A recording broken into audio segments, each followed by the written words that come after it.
We are going to solve an amazing problem today that looks hard, but if you know this trick, you can easily crack it. So let's start. So the question is top k frequent elements. Now let's understand the problem statement first. Given an array nums, integer array and an integer k.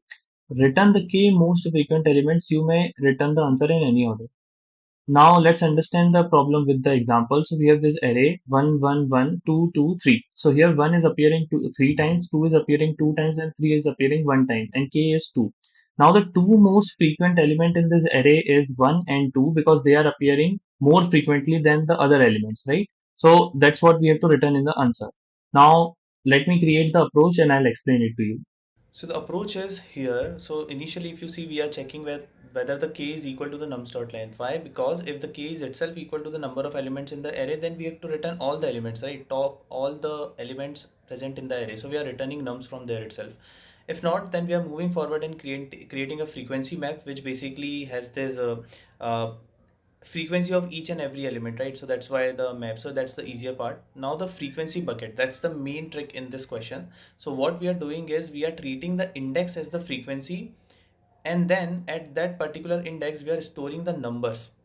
So let's say we have 1 present 3 times in the array and 2 also present 3 times in the array. Now in the frequency bucket, where we are going to store them, we are going to store them in the third index, right? Because they are present 3 times, right, in the array.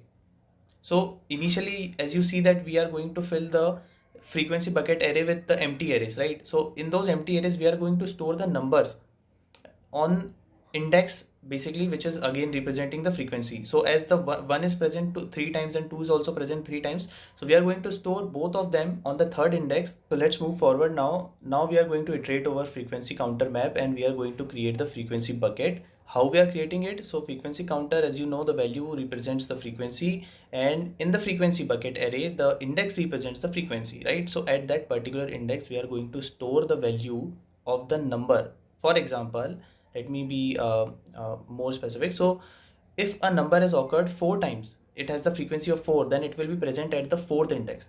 If a number is occurred 2 times, so it will be present in the second index of the frequency bucket. Now let's create the results.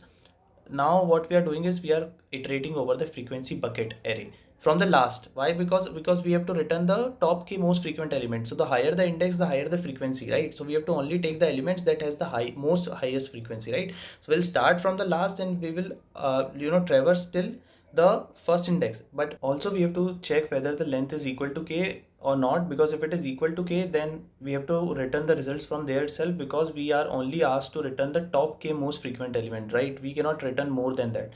So that's the whole approach. I will suggest you to rewind the video, check it again. You will definitely love this approach. Now let's check whether it's working or not. So yes, it's working properly. Now let's submit it. As you can see, it is submitting properly and passing all the test cases. The time complexity is order of n and the space complexity is order of n. That is the most optimized solution for this question. Thank you so much.